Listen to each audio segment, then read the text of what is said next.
Naruto exclusive videos Lemon are released on my Boosty. You can watch and subscribe.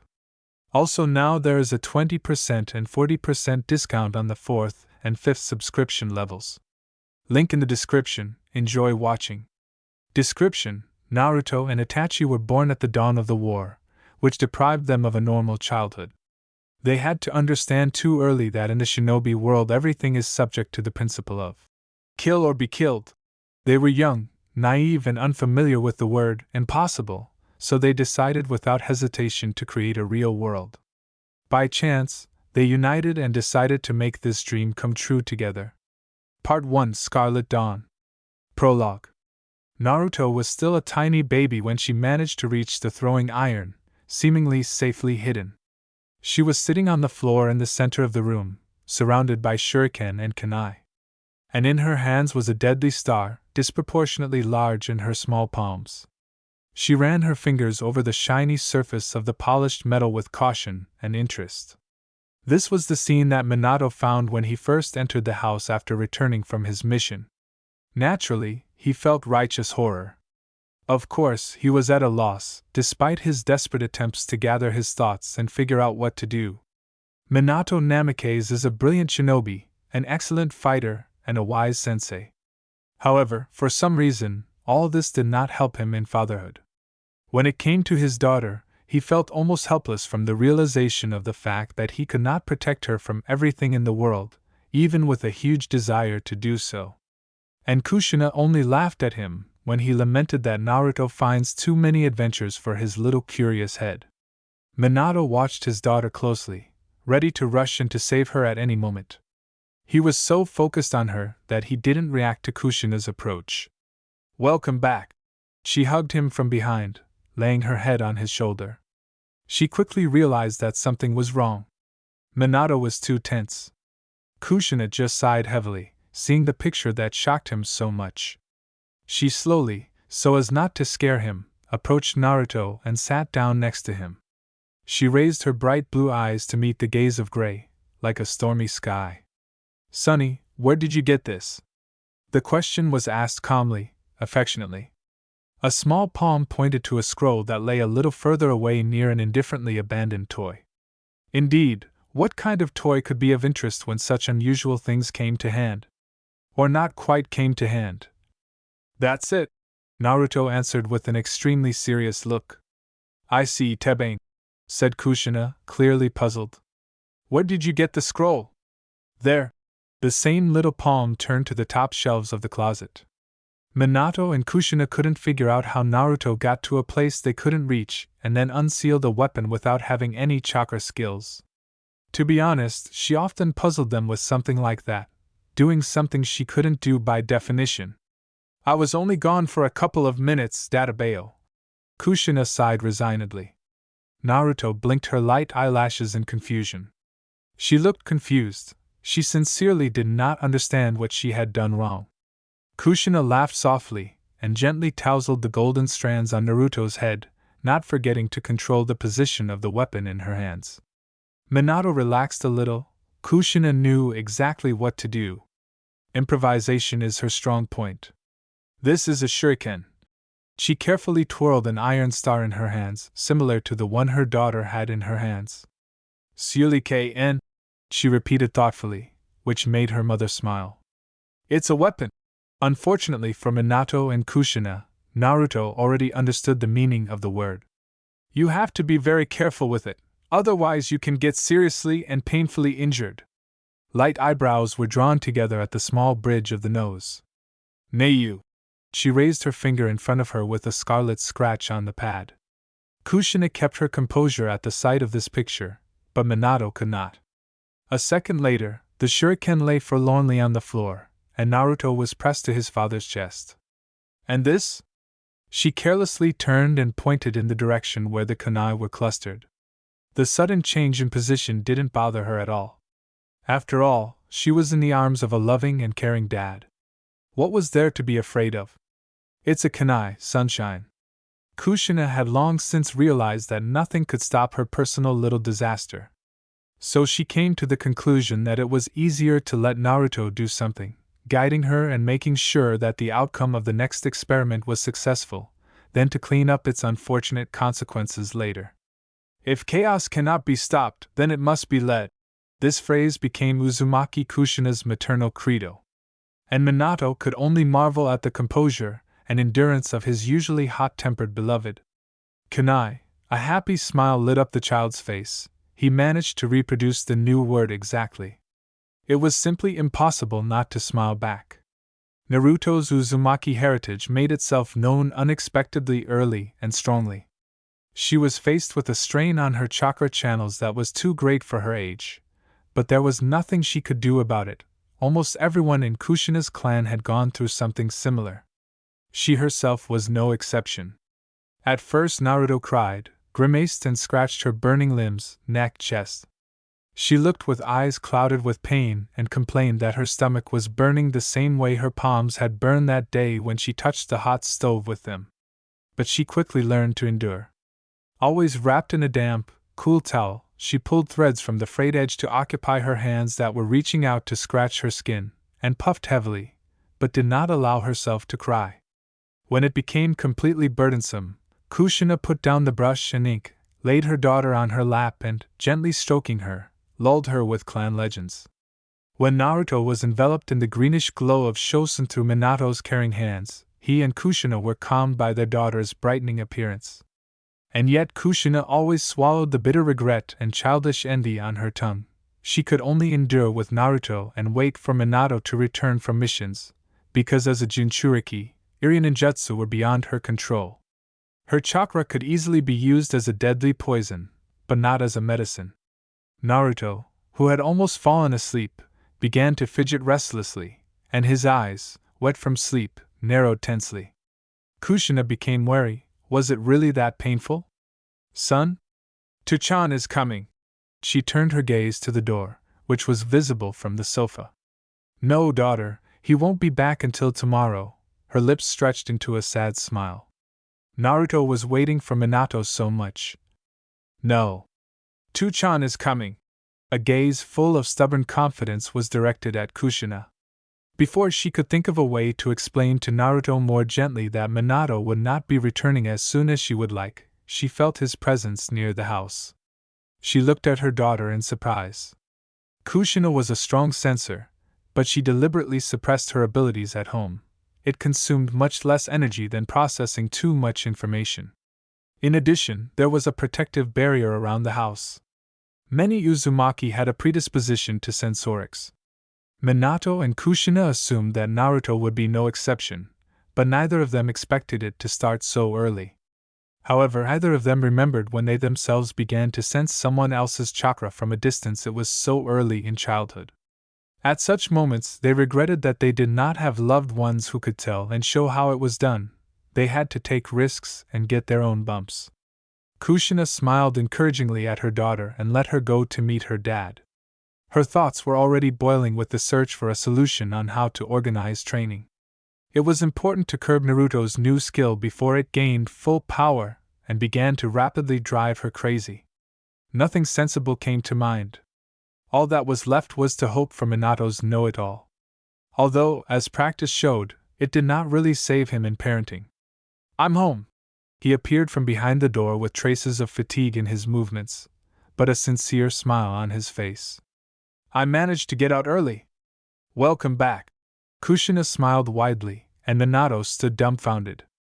It seemed that over the years this should have become a habit.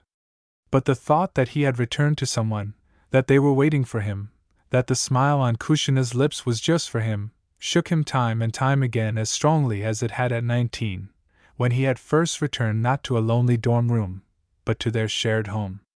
Its walls were then gray. The windows were covered with film for lack of windows, and renovations were looming ahead, but the joyful, welcome back, made the nondescript and empty place the brightest and coziest in the world. Now the place looked as bright and cozy as it felt. And Minato was greeted by two smiles. Usually. Today Naruto was not in his field of vision. But before he could be wary, his daughter crashed into him from the side like a battering ram. And Naruto knew that Tuchan was coming.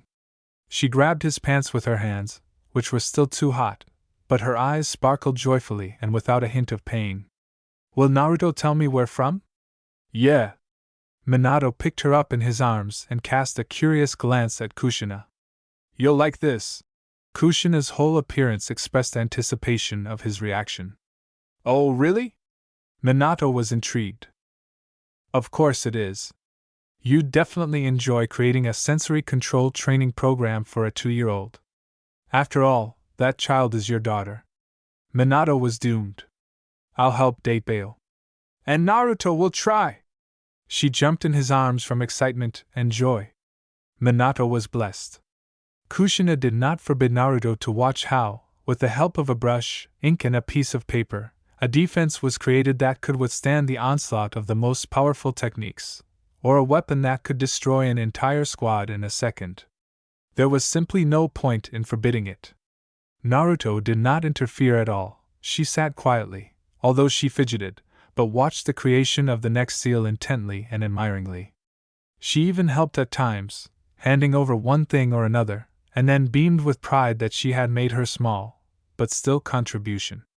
It was surprising that such an active child could just watch for hours. And she even kept the endless "Why? What for?" and "How?" to herself, because Kushina explained that she could not afford to interrupt herself while drawing the outlines. And she even once clearly demonstrated why, when a simple storage scroll, due to a deliberately skewed balance, returned only half of the apple put into it. However, Kushina still explained a lot out loud, so that Naruto would not explode from the questions that overwhelmed her. Besides, the ban, if it had existed, wouldn't have stopped anyone.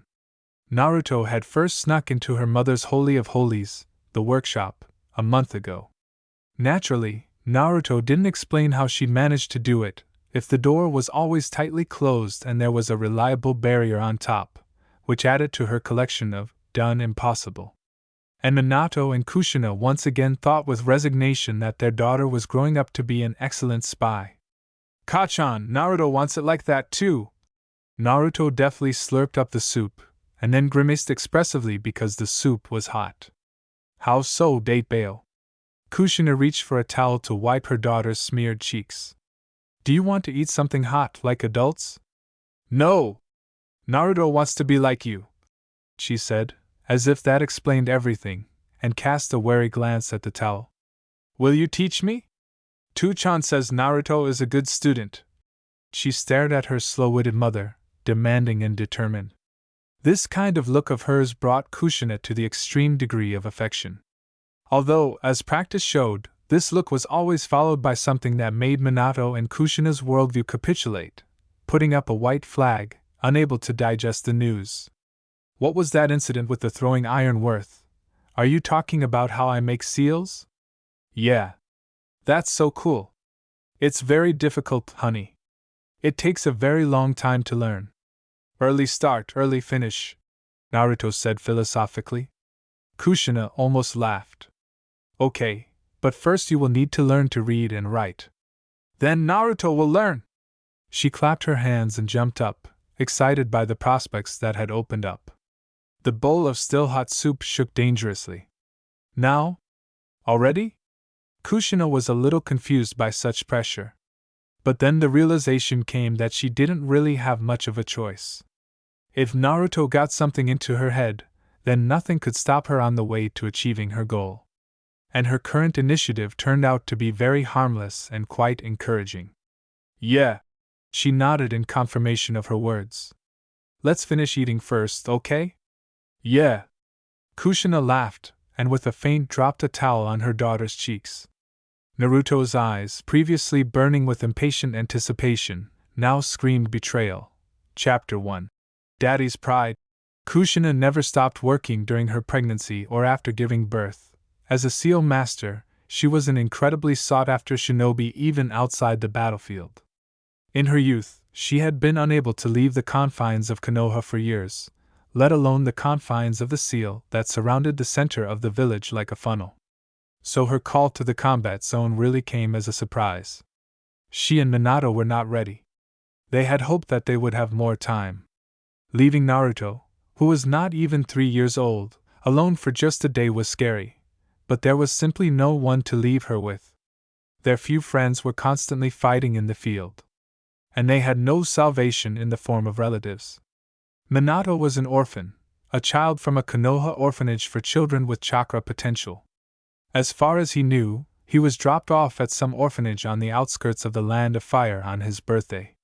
By the time he was 4, it was obvious that he had the potential to master the art of shinobi, so he was transferred to an orphanage in a hidden village. Kushina's entire family perished during the fall of Yuzashio. She was related to the ruling branch, but was not an heir. It was because of her pure blood and strong genes that she was sent to Konoha when it was time to create a new Jinchuriki. As a result, after the destruction of the village, the few surviving Uzumaki dispersed throughout the world and began to hide their origins, but Kushina remained in Konoha. Before Naruto appeared, she was the last officially registered Uzumaki. "Mommy, don't worry, okay?" She tugged at the hem of Kushina's dress, who was standing thoughtfully at the exit from the room into the corridor. "I can't, honey, I can't," she looked tiredly at her daughter. She knelt down and with a familiar gesture tousled the golden strands. Naruto always almost purred from such a simple caress. "I can handle it. I promise." She wrapped her little arms around her mother's waist. There was a funny confidence in her bright blue eyes. She really thought she could handle it. Maybe Kushina really had been torturing herself for nothing? The worries that had tormented her before began to rapidly retreat, unable to withstand such an attack. "You are so grown up, Databane," she whispered with sad joy.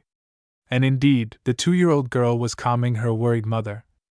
Kushina smiled wryly, thinking that if she told anyone this, they would definitely not believe her. "Otherwise, Databeo." Naruto's face was lit up with a sunny smile, which was reflected on her mother's face. "Then let's go and get ready." "How is that?" The light eyebrows rose slightly in puzzlement. "Let's repeat what is where and how to use it all." Kushina smiled slightly. She really did feel calmer. A scarlet whirlwind was rushing around the Namikaze Uzumaki family home. At least, that's what Kushina looked like at first glance. Her blood-red hair rustled comically with the seals fixed between the thick strands. "Daddy will be back in 2 days." She sat down in front of Naruto, looking at her excitedly. "I remember," came the confident answer. "Food in the refrigerator and containers." Kushina continued to repeat the most important things cautiously for the 5th time. "You already said," Naruto muttered, a little embarrassed and puzzled. "Calligraphy assignments in the workshop on the table. Don't forget to do them, or you'll never become a master of Fuinjutsu." Kushina was given a stern, indignant look. Such doubts were almost offensive. So the response was forceful and sharp. "Otherwise, Databeo. Show me how to use a microwave?" "No, I remember." She exhaled sullenly and shook her head. "Really?" "Yeah." "Sure?" Kushina's voice was filled with doubt, laced with a bit of excitement. "You showed it 3 times, Naruto muttered, already a little offended. "Maybe after all?" "Mommy, you're late," she said after a quick glance at her watch. "Well, I wanted to say something else. You have a training camp very, very soon. It seems this was a new attempt to bring Mom to her senses." "Eh?" She twitched nervously, also turning to look at the clock. "Calm down. Everything is fine," Naruto smiled reassuringly. "Clean clothes are folded on a chair in your room." "I remember." "Show me how to switch the water?" "Nah," she shook her head again, her smile becoming carefree. Kushina looked at her extremely skeptically, but did not object. "You can go for a walk in the garden, but outside the gate. Not a single step." "Yeah," Naruto nodded, barely hiding the dance of anger in her eyes.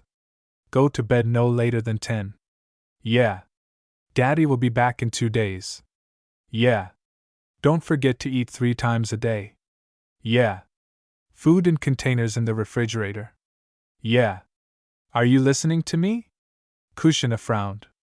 "Yeah," she barely suppressed a sly smile. "I'm leaving forever." "Yeah." "You're not listening to me, Databane." Her indignation knew no bounds. She was exhausted, worried, couldn't find a place for herself from excitement, and her own daughter so brazenly ignored her. But no, Naruto did not ignore her, but simply decided to change tactics, because it was time for Kushina to move out if she did not want to be late. Mommy, I remember all this, Dada Bayo. Naruto looked at her mother condescendingly, as if she was the one who was little here. You promised to calm down. Her gaze became slightly reproachful. I'm sorry, I just love you so much. She threw up her hands in embarrassment. And I love you, Naruto smiled again. And yes, sunshine? Your training camp is coming up very, very soon, that's for sure. She nodded towards the clock. Kushina squeezed her daughter in a steel embrace, afraid to let go. I'll definitely be back soon, Databane. You won't even have time to miss me. She rubbed her cheek against the golden strands, weaving her thin fingers, covered with barely noticeable scars and ink stains, into them. Minato-sensei, what was it about that message that we weren't running home, but flying? Obito muttered discontentedly. Personal letter. Minato had no plans to let his charges in on his problems. Kushina was supposedly on long-term missions for almost her entire pregnancy, although in reality she remained under strict supervision within the village. No one was interested in the information about the Jinchuriki's pregnancy spreading.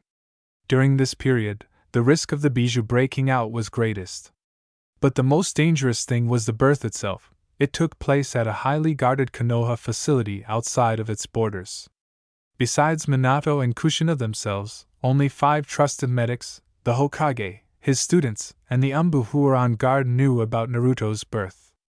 Since Minato and Kushina had made a lot of enemies during their careers as shinobi, and a child was a great leverage point that was incredibly difficult to secure, they decided to keep Naruto's existence a secret. Minato had no doubts about his charges, but the fewer people who knew the information, the less likely it was to become public knowledge. Minato-sensei, if this isn't something serious, then let's slow down. It's hard for us to keep up this pace, Kakashi said. Minato looked around. He was not pleased with the picture he saw. If Kakashi and Obito were still holding on more or less, then Rin was clearly starting to give in, but she was trying not to show it. He thought with satisfaction that the boys were bustling about precisely to help their teammate. Okay, let's make a stop and continue our journey tomorrow. Minato stopped, smiled shyly and with a habitual gesture tousled the hair on the back of his head. Hooray!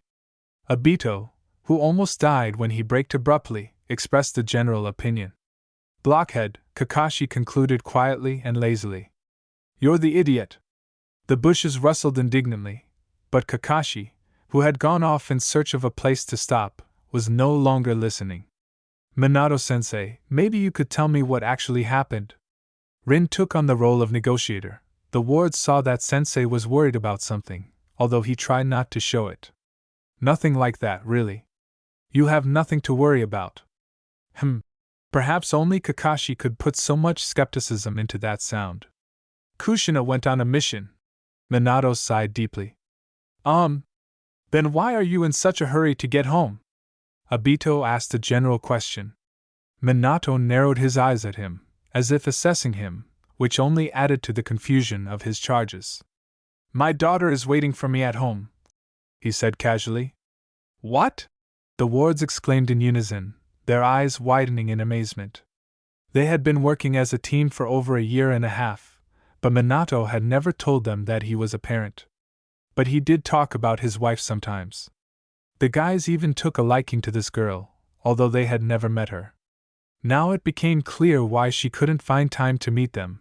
She was busy with the child. Minato paused for a second, looking at his charges with a heavy gaze. Don't spread this information. This information must not be disclosed. I'm actually taking a huge risk by trusting you with this knowledge. Yes, Minato-sensei, the boys answered in unison. None of them wanted to let down sensei. How old is she? Obito asked, fired up with enthusiasm. He loved children very much and was generally very sociable. But his relationship with Kakashi just didn't work out. Minato squinted at his student again. He hadn't planned to broach the subject. He had hoped that the small circle of people who knew about Naruto would only expand when she went to the academy, although he was well aware of how naive that hope was. But now Kushina had been urgently summoned. Minato knew that this would soon happen again, and then it would become normal. They couldn't leave Naruto alone all the time. The circle of initiates was bound to grow, whether they wanted it or not. After all, the older Naruto got, the more circumstances prevented them from hiding the fact of her existence.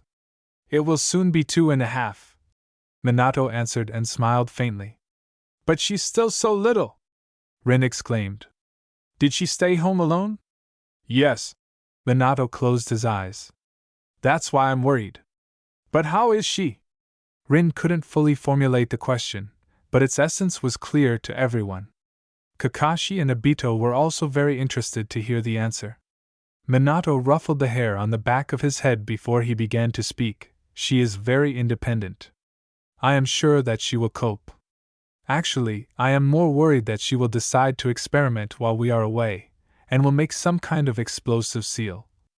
Otherwise, by the time I return, there will be no stone left of the house." He smiled more clearly, and his charges again looked confused and stunned, which made him laugh. "How is that possible?"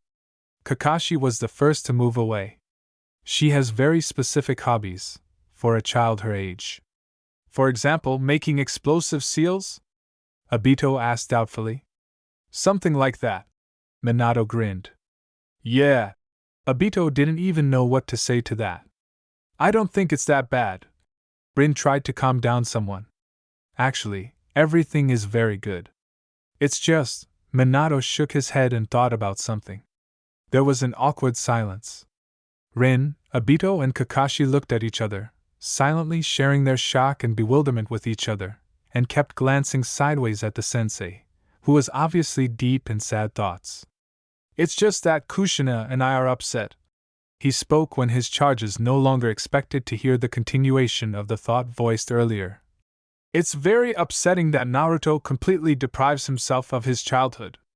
Instead of, for example, playing in the yard or watching cartoons, she demands that she be taught ninjutsu. She's already bullied us, or taught how to handle weapons.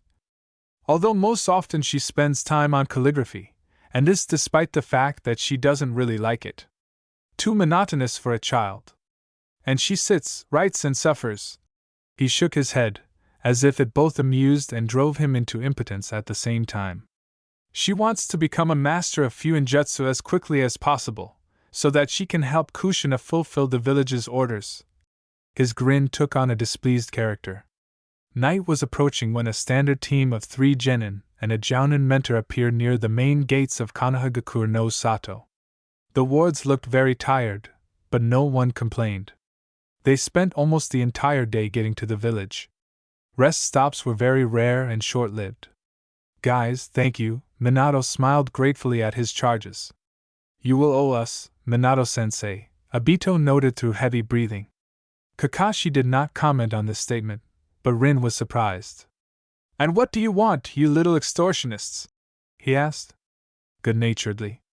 Obito exchanged glances with his comrades, as if asking them something, and received 2 affirmative nods in response.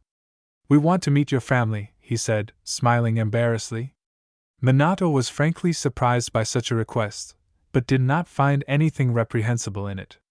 "Okay, tomorrow for training." "To training?" the boys shouted in unison, and even Kakashi was not indifferent, because the road home turned out to be extremely exhausting. "Well, yes, as usual, at 9 in the morning," Minato narrowed his eyes mockingly. "So, Naruto will come to training with me tomorrow." Minato-sensei, why did you decide to name your daughter after a ramen additive?" Obito couldn't resist asking, to which the sensei only chuckled. "When Kushina was pregnant, I read the newly published book by Jiraiya-sensei, and the main character there was called Naruto. We really liked his character, actions, aspirations, so we decided to name the child after him. Moreover, Kushina's love for ramen can even be called fanaticism." He was silent for a few seconds. "And I think that was passed on to Naruto," he added very quietly and extremely displeased. "But don't you think this name would be more suitable for a boy?" Rin asked and immediately bit her tongue. However, this question did not bother Minato at all. He simply smiled. "We quickly chose a name for the boy. and Kushina liked it so much that it was decided to give it to the girl too. It sounds like you disagreed with that, sensei, Kakashi thought out loud. Obito was even surprised by his behavior. Kakashi hadn't been this talkative since the academy. Unless, of course, you count the times when he and Obito exchanged mutual accusations. To be honest, I suggested naming the baby Nariko if it was a girl. But arguing with Kushina, especially when she's pregnant, is life-threatening. Minato smiled a little mischievously. The wards looked at him with distrust. They knew his strength very well and could hardly imagine what kind of monster one would have to be to defeat him without any problems. Although there were indeed various rumors about Uzumaki Kushina in the village. After all, it was not for nothing that the shinobi called this girl the Bloody Habanero. What is the name of that book? Asked Kakashi. Unwavering Spirit, A Ninja's Tale. I can let you read it if you want. Hey, I want one too. Obito was indignant. Then get in line. You're such a fool, Kakashi. And you with us, now hush. Both of you. Rin interrupted them irritably. Daddy? A battered and road-weary Minato was hit by a whirlwind of delighted golden light, but it only made him smile. I was in a hurry to see you, my sunshine. The baby was kissed on the forehead. A couple of seconds later, an explosion was heard from the garden, and not the smallest one. Naruto squealed innocently and made an unfortunate face. While Minato was trying to calm his frayed nerves, she tried to show facial expressions to match the surroundings and leave the irritated dad's line of sight as unnoticeably as possible. Naruto, it was said not angrily, not maliciously, not even reproachfully. Just with hellish fatigue. What was that? I remade one seal there, and here it is. She looked down in shame. You know that this is very dangerous? Minato spoke calmly, did not shout, but did not hide the obvious disappointment in his voice. He crouched down in front of Naruto, forcing her to look him in the eyes. I know, Dadabayo. There was an expression of sincere remorse and gnawing shame on her face. What if I had come a little later? You do understand that if that explosion had hit you, you could have been seriously injured? Minato tried not to think about the fact that she could have died. Hey! It wouldn't hurt me. The answer was confident. She took him by the hand and led him into the garden. Minato was taken aback by what he saw. Smoldering dust, similar to flickering lights, was floating in the air, and in the center of the lawn stood a boulder of unknown origin. More precisely, its remains stood there, because this magic dust was nothing more than a previously exploded stone.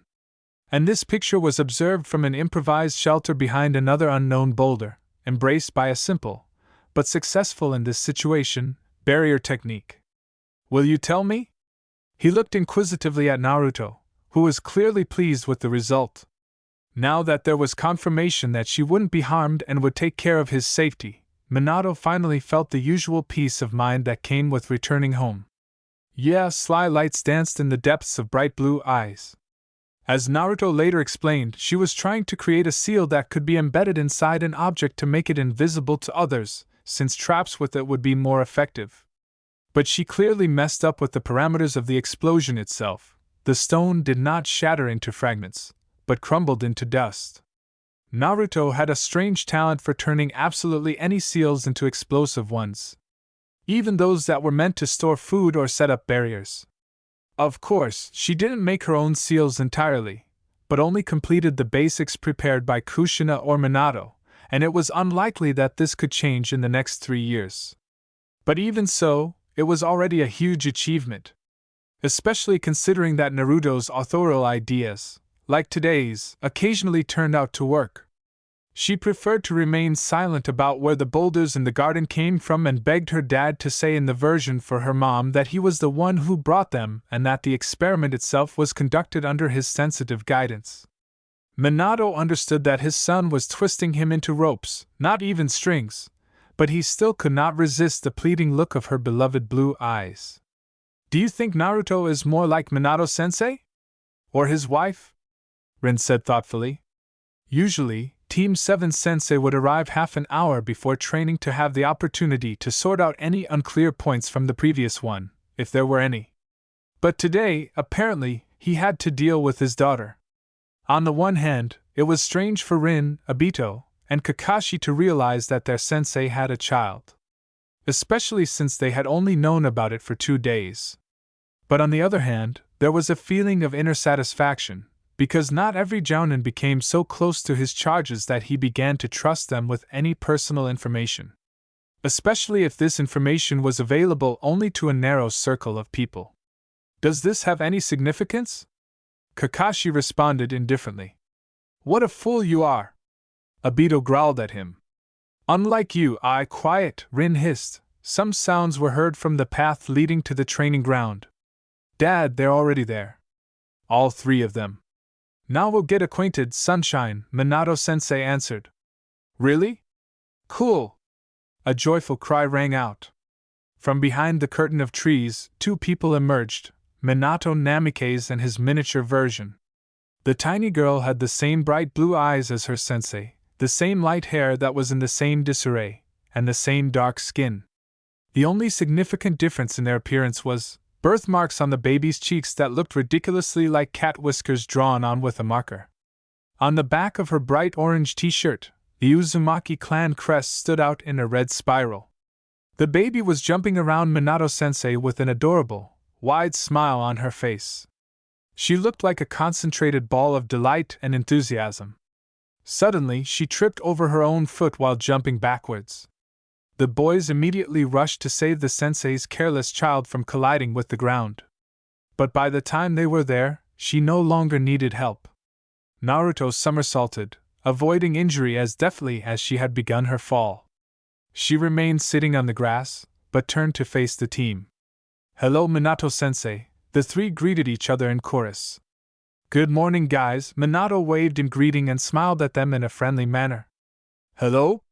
My name is Naruto Uzumaki, Databeo. Hello, Naruto. I'm Rin Noura, this is Kakashi Hatake, and this is Obito Uchiha. Rin introduced the whole team. Naruto began to carefully examine her new acquaintances. Rin, a pretty girl. Her face was highlighted by kind chocolate-colored eyes and wide purple stripes on both cheeks, which were most likely clan tattoos. Kakashi, a gloomy boy whose face was hidden by a mask. Only dark gray, almost black, indifferent eyes and disheveled silver hair that looked like it had never met a comb were visible. Obito, another boy. His black eyes sparkled cheerfully, and he smiled infectiously. And funny glasses were pulled over the protector. Naruto Obito liked right away, because he smiled widely and his glasses were orange. Naruto stood up and walked up to Kakashi with a serious expression, glaring at him. Minato was torn between stopping Naruto and not letting her do something nasty that would definitely result in someone, possibly himself, getting a twitching eye, or watching the show to the end. And you are beautiful, Naruto finally broke the tense silence. The boys fell into a tense silence and looked at Sensei and his daughter in confusion.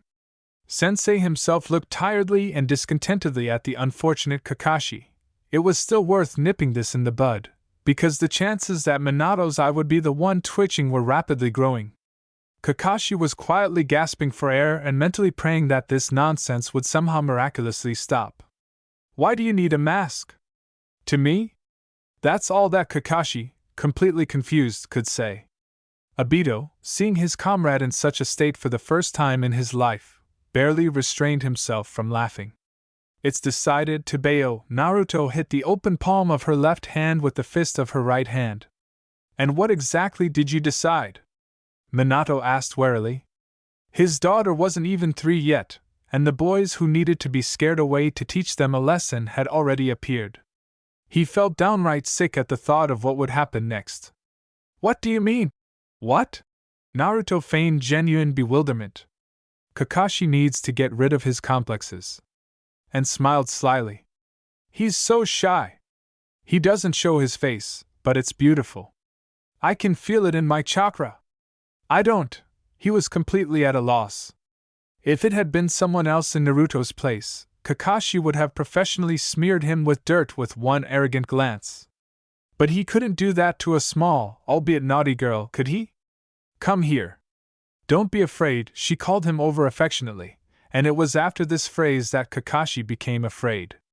"I'll help you take off your mask." She stretched out her hands to his face and smiled amiably, although there were devils dancing in her eyes. Kakashi jumped back to a safe distance and stared at Naruto as if he were an enemy shinobi. Then Obito couldn't hold back any longer and laughed loudly, joyfully, and a little maliciously.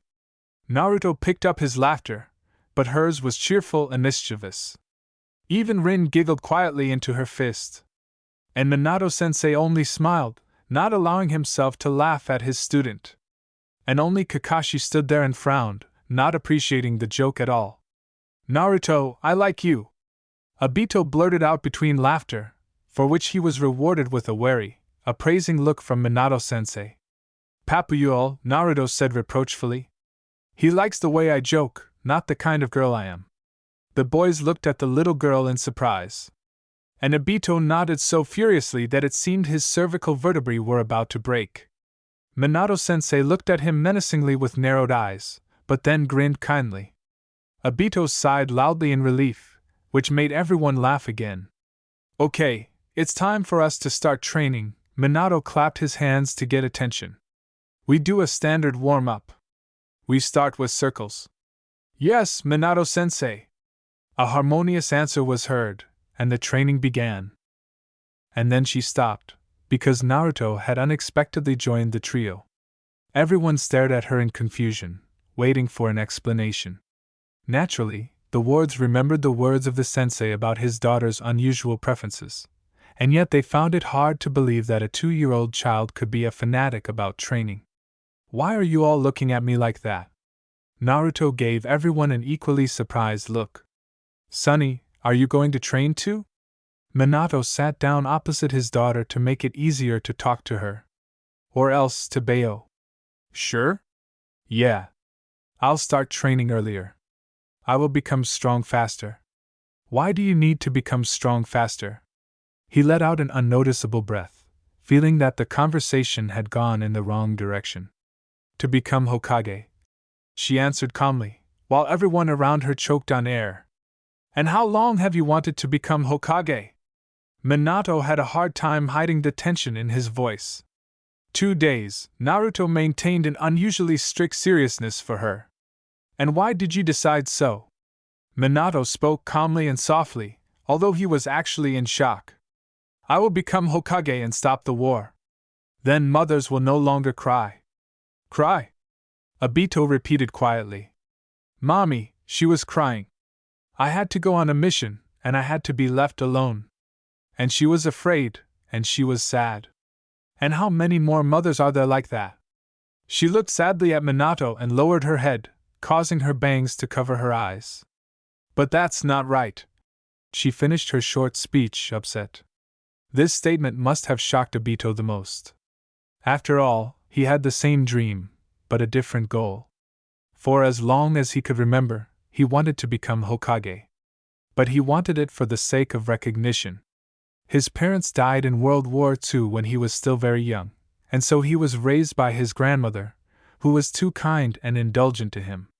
Obito grew up too cheerful, too carefree, too smiling, because he was not marinated from the first years in strict, in some ways even cruel clan traditions. And now it was too late to try to change him. He did not regret that everything turned out this way, because communication with Nanachiha was strikingly easier for him than all his clanmates put together. But sometimes it became sickening to catch puzzled or dismissive glances from his supposedly relatives. Driven by the desire to prove that he was worthy of bearing the name of his great clan, Obito came to the conclusion that he first needed to achieve unconditional recognition from other people.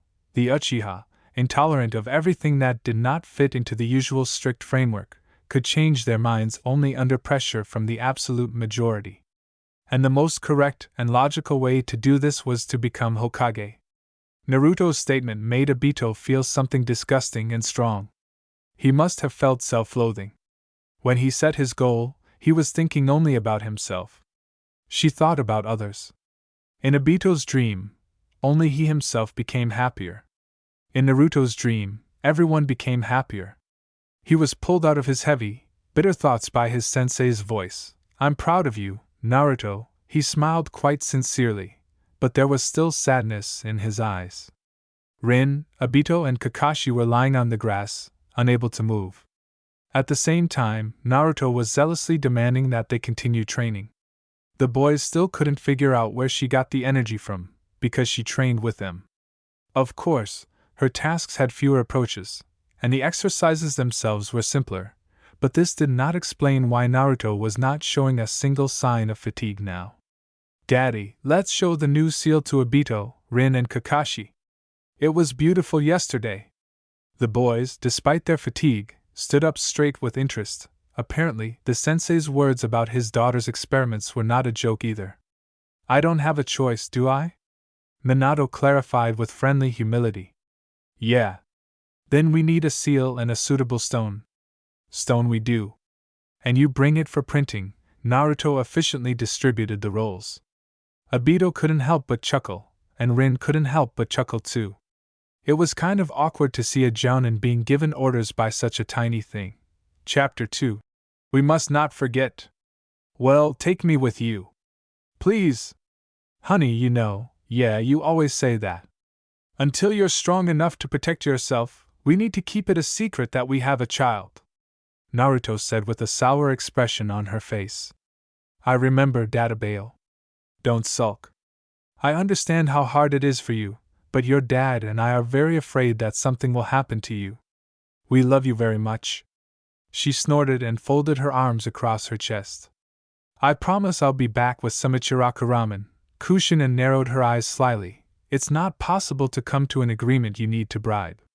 Lately Naruto had been demanding a walk around the village to explore the area. It was understandable. In just over 3 years of living in her native village, she had never been anywhere other than the 7th team's training ground and the surrounding forests, where she usually walked with Kushina and Minato, or his charges. Kushina knew that on the rare occasions when both she and Minato went on missions, Naruto would go out and explore the forest a little more thoroughly and extensively. Of course, this caused concern, a lot of it, but she didn't want to take this little indulgence away from her daughter. However, the current problem was that Naruto could very well make a foray into the village next time. And it was unlikely that this could be prevented in any way other than the deliberate satisfaction of her burning interest. Kushina understood that another month, no more, and Naruto would achieve his goal. She had wanted to visit Ichiraku Ramen for too long, take a closer look at the rock with the Hokage faces, visit the playground. It was morally difficult to take such simple joys away from her, but the prospect of knowingly exposing her to unjustified risk was even worse. "Mommy! I came up with an idea!" Her eyes sparkled with excitement. "I'm afraid to ask what, Dadabao?" Kushina said suspiciously, realizing that Naruto's plans included breaking the Biju's tails. "Henge! We've been learning for a long time. I can do it well, honestly. And you even cooler. Ha! That's an idea." The simplicity of the solution even made it funny. And then Naruto puffed out her chest with genuine pride. A young woman and her son were walking down the main street of Konoha. A boy of about 4 or 5 years old. It felt like their chakra circulation system was not developed at all, and therefore they could not attract the attention of the shinobi. Their appearance was completely unremarkable, as were their clothes, so they could even completely dissolve into the crowd, getting lost against the general background. But this turned out to be a priori impossible given the nature of these two. The boy rushed from one place to another like an enthusiastic hurricane, loudly admiring what he saw. And his mother supported this game. She told him about everything around her and just as happily ran through the streets, only, all ready for my son.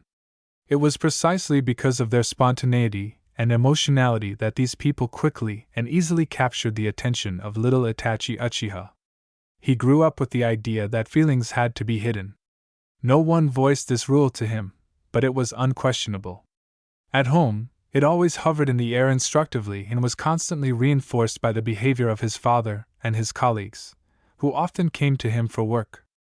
Most likely, that is why Itachi found it so interesting to watch those whose faces showed any emotion.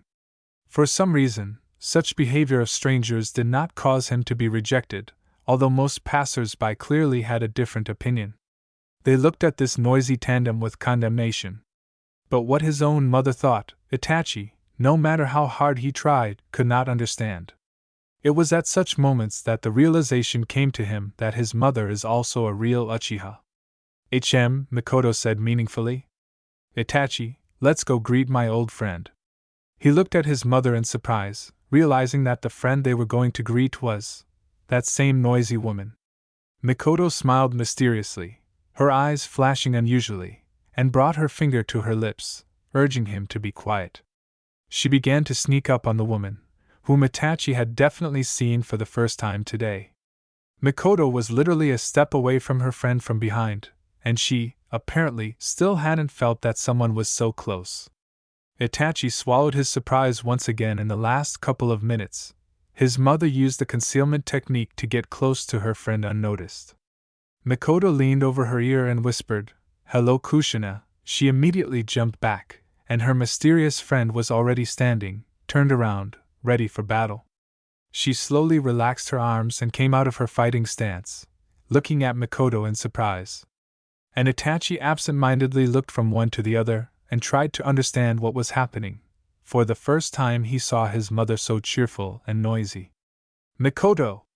Kushina squealed joyfully and rushed to hug. "It's crazy." She pulled back a little and began to look at Itachi's mother with a wide, happy smile on her lips. "It's been so long since we've seen each other, Databeo." Really, she also smiled, but more reservedly, although also happily. "About 4 years have passed." Her gaze became sad. "Well, yeah," and her smile became more modest. They hugged again and only pulled away after a minute. Almost immediately after that, Kushina frowned like a child, sticking out her lower lip, and in a voice full of feigned resentment, she grumbled, "You can't scare people like that." Mikoto giggled again. After a long separation, the reunion must be appropriate. "And anyway, which of us two is the superior censor?" Kushina stuck out her tongue at this statement. "Maybe you can tell me why you are looking like this and who is this charming boy?" Only now Itachi turned his attention back to Kushina's son, who had been quiet as a mouse all this time, and came across his scrutinizing gaze. This kind of attention was nothing new for Itachi, but before, only numerous relatives had looked at him like that, and now, a complete stranger. This caused an unusual feeling of awkwardness, which made him want to look away. Itachi did not allow himself to. How was he going to withstand the looks of his opponents, promising pain and death, if he was not able to calmly put up with someone's interest in him? He felt ashamed of his feelings and his weakness.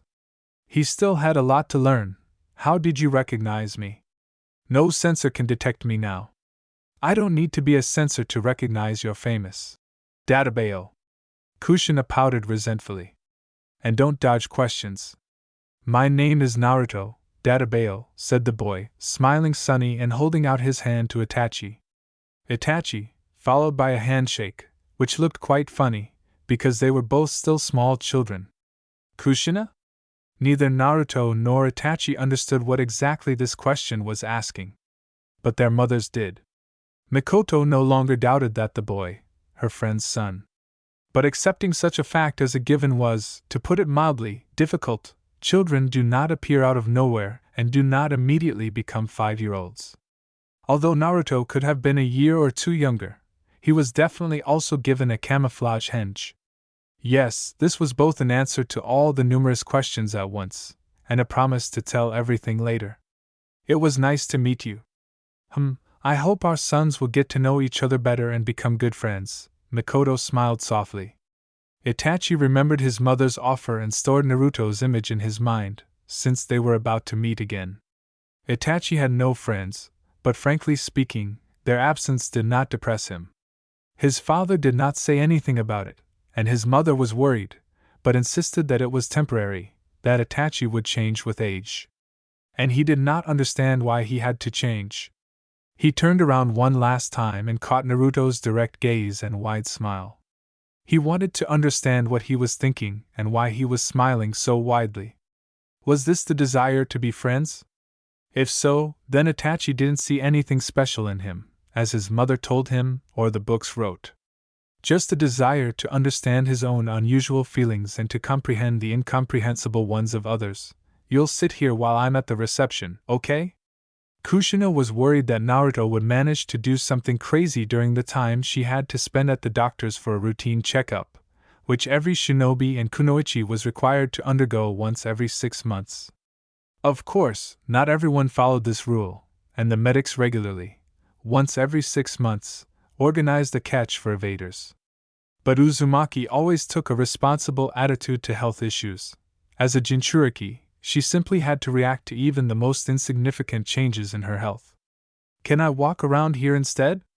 The prospect of sitting still when there was so much new and interesting around seemed unattractive. Okay. But don't leave this floor. But, Mommy! Naruto jumped up in her chair in outrage. And if you get lost, where will I look for you later, Databeo? She put her hands on her hips, looking menacing. And which of us is the superior censor? She narrowed her eyes and leaned forward slightly. You, my sunshine, Mom smiled, appreciating the joke, and gently tousled her hair, which was unusually soft because of Henge. Ha! Then I definitely won't get lost. Yes, it's simply useless to argue with you, Kushina said with feigned indignation. Yeah, Naruto showed a smile from ear to ear. You can go out into the yard. There are beautiful flowers growing there. Cool, she craned her neck, trying to get a better look at what was outside the window at the end of the corridor. And don't talk to strangers. I know it myself, Databeo, she frowned, offended. Don't be upset, I'm just worried about you. And I'm not sulking, Naruto stuck out her tongue. Of course, Kushina made the same grimace in response, and a cheerful, friendly laugh rang out. Who has an appointment for 11? Asked the petite Iranian girl. I have, she answered. The girl cast a skeptical glance at Kushina, who was still under Henge and the seal that suppressed the perception of her chakra by those around her. The diagnostics take 3.5 hours. Try not to do anything wrong during this time, she turned to Naruto with a smile. But, Mommy! She jumped again. And don't go outside the hospital grounds, Kushina winked and gently poked Naruto in the offendedly puffed-up cheek. Well, that's it, I'm off. And with a laugh she headed towards the office where doctors, who for some reason were already dissatisfied, were waiting for her. Naruto explored everything she could in Konoha General Hospital with surprising speed.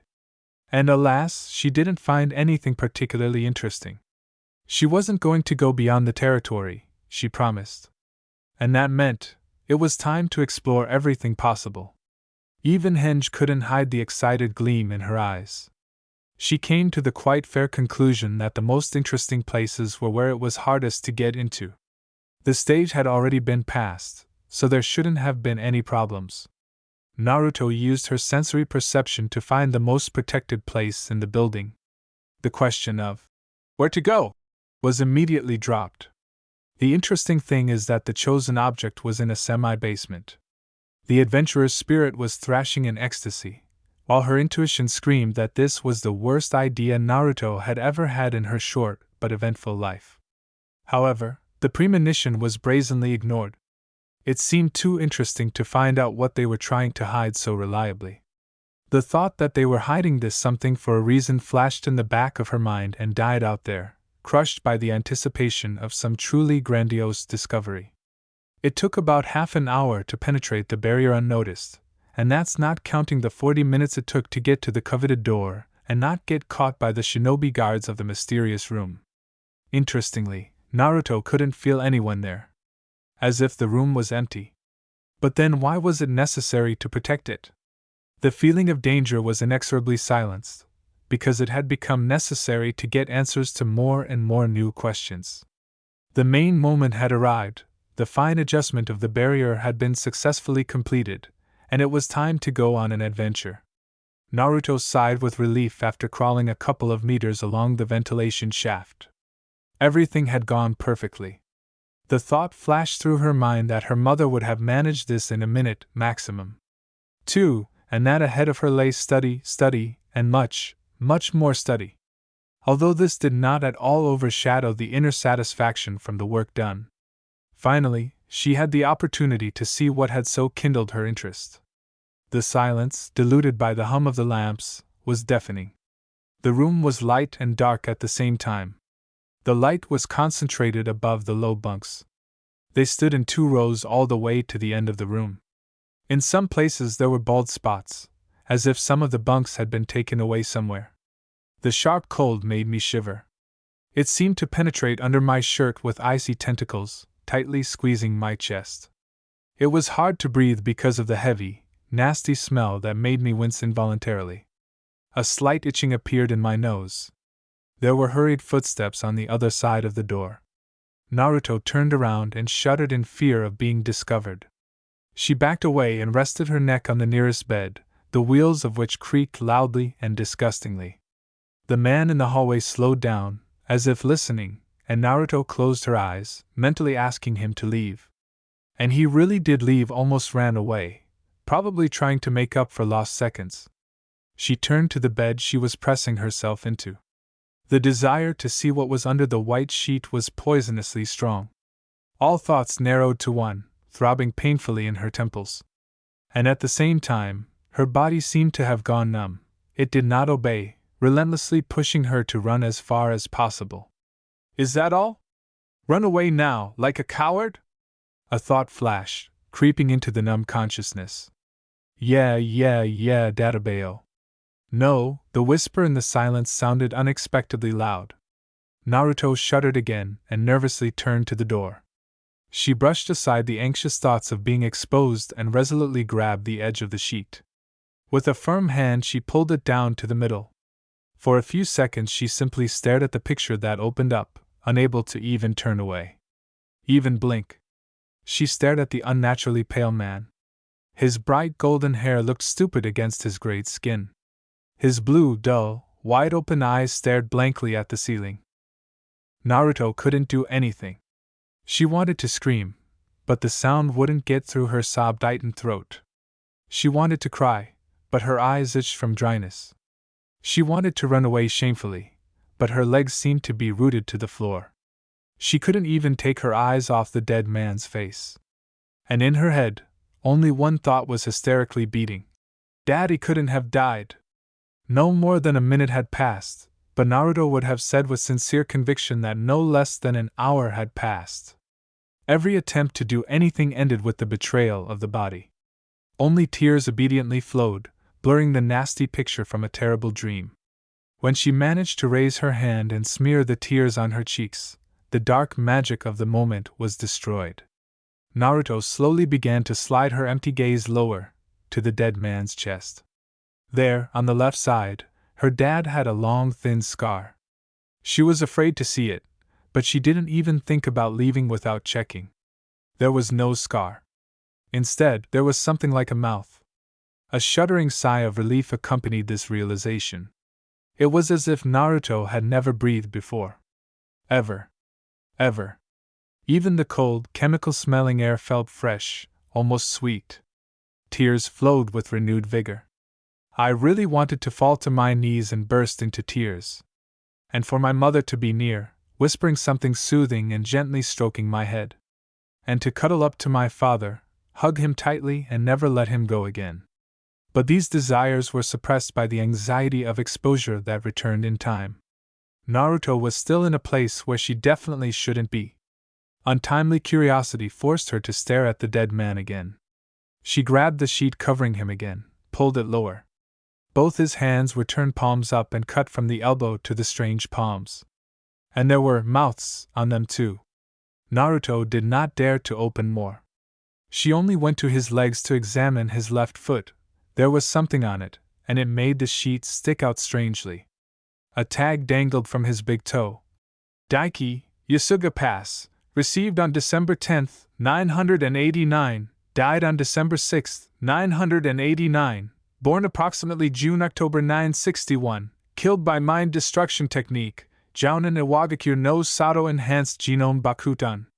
She kept coming back to the line, Yasuga Pass. She remembered hearing about this place in a conversation between her parents not long ago. That conversation was one of those that they would whisper, thinking that Naruto was already asleep. And she was usually asleep, but sometimes she would wake up, feeling her mother's chakra stirring. Dad's whispers also sounded very disturbing, but his chakra always maintained a calm, measured flow. Naruto didn't know what exactly had happened at that pass. But it had definitely been something very bad. People had died there. That man in front of her had died. He had been killed in a way that didn't damage his body. Could it have been an accident? She glanced around the room again. Different people on identical beds under identical sheets. And all of them dead.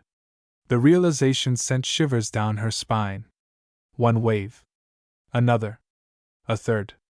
Naruto began to shake. Everyone she saw had at least a head, a torso, legs.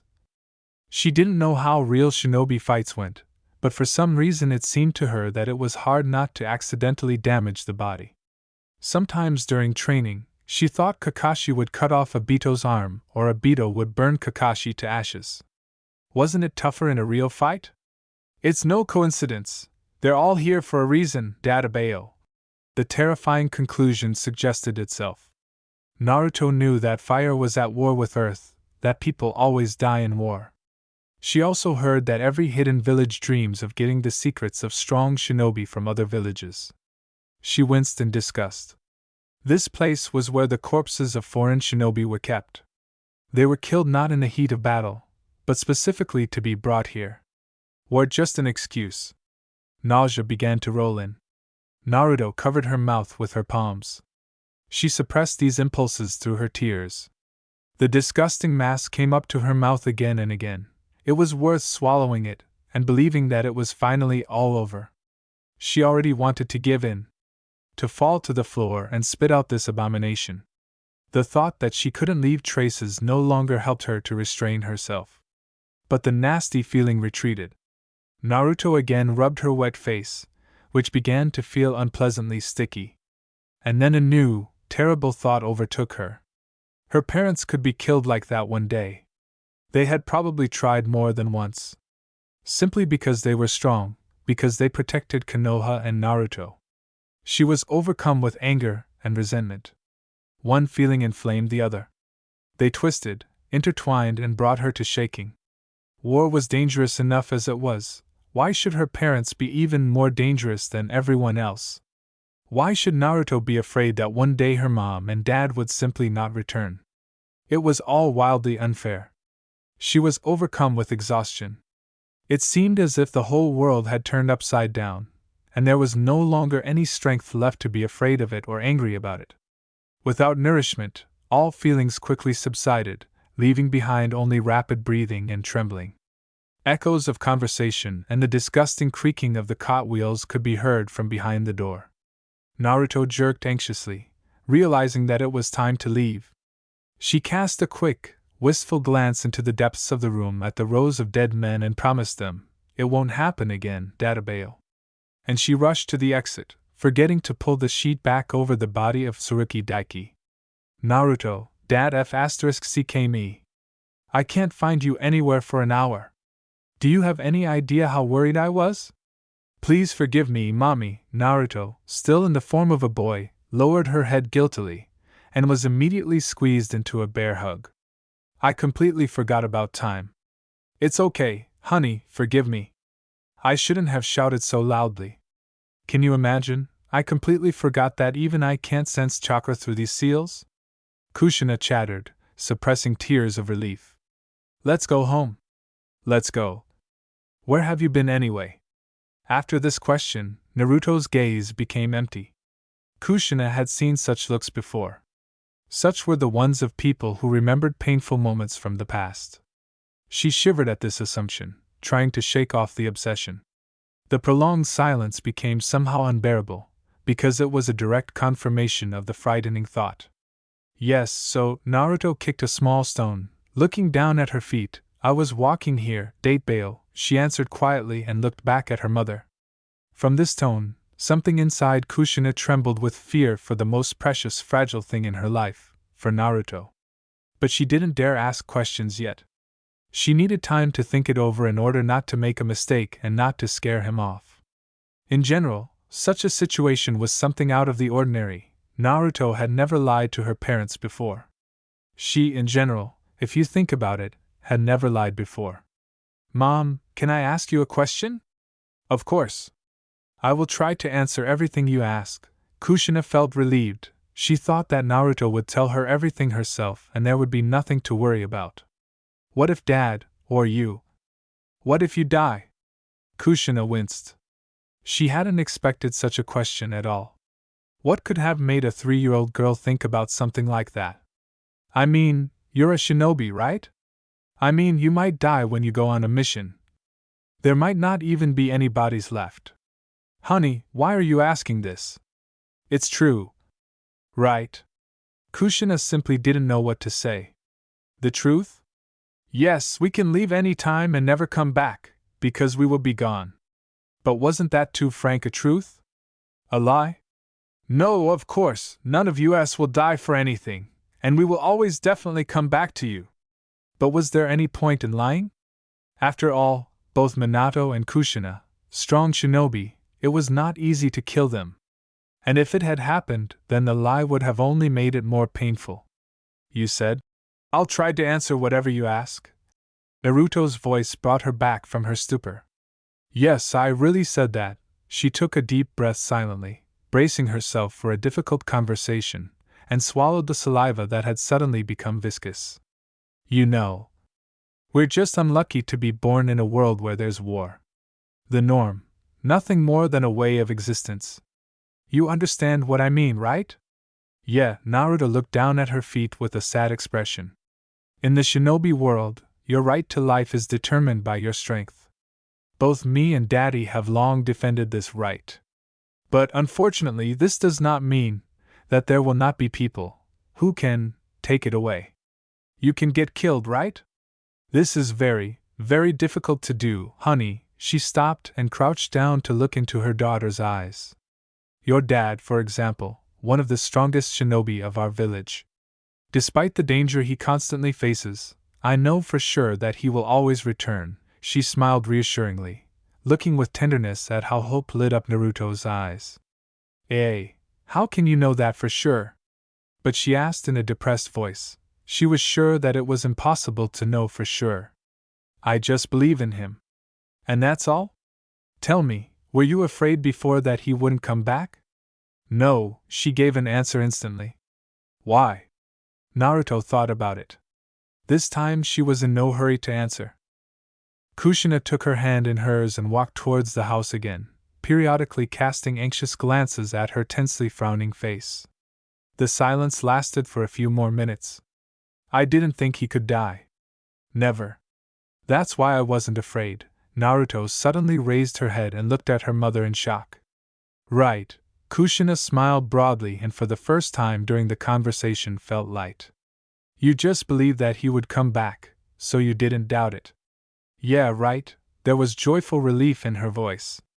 Mom gently patted her head, her thoughts once again returning to the question of what exactly had happened while the diagnostics were underway. Honey, why don't you tell me what happened? She didn't know how to approach it. Something in Naruto had changed irrevocably in those few hours of separation. This was usually how genin behaved after their first time out in the field. Such a change couldn't help but frighten Kushina. I'm scared. Her voice didn't match her statement. It sounded quite calm, even too calm for Naruto. What are you afraid of? She had no idea what to do or where to go. This was definitely her Naruto, but at the same time it was not so. As if in a few miserable hours her daughter had really become noticeably older. I'm afraid to tell what happened. Why? She suddenly felt like crying from the overwhelming helplessness. I will definitely help you, Databane. So, Mommy, Naruto smiled softly and began to gently, lovingly and caress Kushina's back, twirling the heavy scarlet strands around her fingers. I don't understand, Tabane. Stepping back, she began to peer into the child's face. She tried to find answers to her questions in it, but she did not find them. If I tell you everything, she looked away as if in shame, you'll decide that I need help. You'll decide that I need to forget what happened, and then she raised her anxious gaze again. Naruto knew very well that she had to concoct a memory-erasing seal for her mother. A matter of little time. Why do you think so? You love me too much, she smiled warmly and tenderly, And Kushina felt calmer. If Naruto could still give such smiles, then not everything was as bad as it seemed. Well, not too much, but very much. Yeah, a sly squint and a fox-like smile. Everything suddenly returned to normal. So, something happened that you don't want to forget? Still worried, Kushina did not allow us to deviate from the main topic of conversation. Yeah, Naruto tensed up a little. Why do you think I'll take it badly? Is it something bad? It's not good or bad. It just is. She said an unchildish thought and bit her lip like a child. Even so. And you will tell me about it? Naruto gave her mother a doubtful look, but took a deep breath and began her story. It sent Kushina through a cocktail of emotions that defied any specific definition. It was all there, from panic, because Naruto shouldn't have known about this, not to mention seeing, and righteous anger, because there was no point in going where she wasn't expected, ending with the strongest guilt for not being able to protect, defend, save, and some kind of pride that was completely inappropriate at the moment, because to so delicately adjust the barrier during Naruto's years was a serious achievement. Honey, are you sure that you want to remember what happened today? Still, it wasn't easy to survive something like that. And at such an early age, it could easily leave an irreparable psychological trauma. Of course, Naruto was holding up better than, well, on the outside, but that didn't mean she felt the same way on the inside. Kushina decided that regardless of her daughter's opinion, she would clear her memory of these events. This decision was unfair to Naruto's wishes. But it was the right one, right? I want to forget, she suddenly admitted sincerely. Very scary. Even now, the situation became more and more absurd. Then why? Kushina asked hoarsely, casually noting that this was one of the hardest days in the last few years. This is something you need to remember. Even if you don't want to, Naruto smiled sadly, slightly drawing her eyebrows together. This idea was somewhat correct, but Kushina was not going to agree with it. I realized that, something very important. Important for Shinobi. Why should I forget? I don't want to forget again later. Why, if I already? It happened too soon, honey. It happened. If we apply the seal, the unspoken thought was quickly nipped in the bud. No! Mommy, please. I don't want to do it again later. I just want to do the best for you. It was a new attempt. Mom, if you use the seal and I forget everything. Despite her suddenly confident tone, she suddenly stopped short. I will never forgive you. Kushina was silent. Words simply could not be found. It was very painful. A damn forbidden technique that, even with the knowledge of this fact, was fatal. I will forget this. But the resentment will remain. Naruto took a deep breath and looked away for a moment. I won't remember this, but it will be offensive. And I'll even forget why. Kushina closed her eyes. Naruto had started a game against the rules. A real manipulation. Or was she? Or did she really believe what she said? And how could she do things her way after that? The disgusting feeling of helplessness overwhelmed her again. Treacherous tears appeared in her eyes. Naruto sniffled quietly. She also started crying. It didn't make it any easier for her. Such words addressed to the closest and dearest person in the world were meanness and baseness. But she couldn't say it any other way. Resentment was already choking her from the thought of how hopeless her persuasions were. I will never hurt you, Kushina whispered. She practically swore. I know.